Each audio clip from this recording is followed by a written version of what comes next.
Hey, family, welcome back to Eyes on God. Can I ask you a question?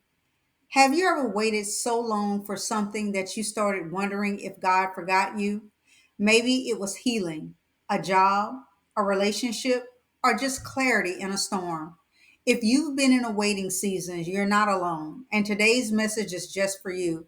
Romans 12:12 tells us to be patient in tribulation. That means patience isn't just about time, it's about trust. Let's dive into what it means to grow in the fruit of patience and how God works in our waiting. Let's talk about Abraham and Sarah. God promised them a son, but 25 years went by before Isaac was born. Imagine waiting decades for a promise to come true.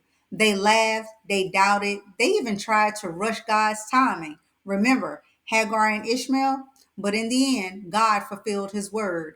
Their story reminds us God delays are not his denials. Waiting grows faith when we anchor it in his promises. Then there's Joseph. He was given a dream as a teenager, but he was sold into slavery, falsely accused, and left in prison.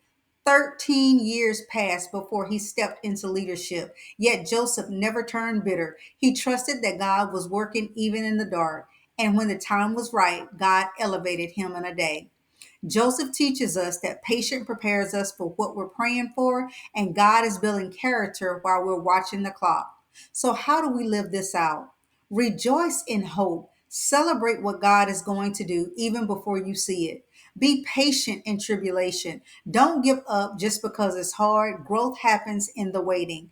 Continue in prayer. Keep the conversation with God open. He hears you even in silence. Patience isn't passive, it's a spiritual posture of trusting God's pace over his pressure. Declare today, God, help me wait well. Family, patience is more than a virtue, it's proof of trust.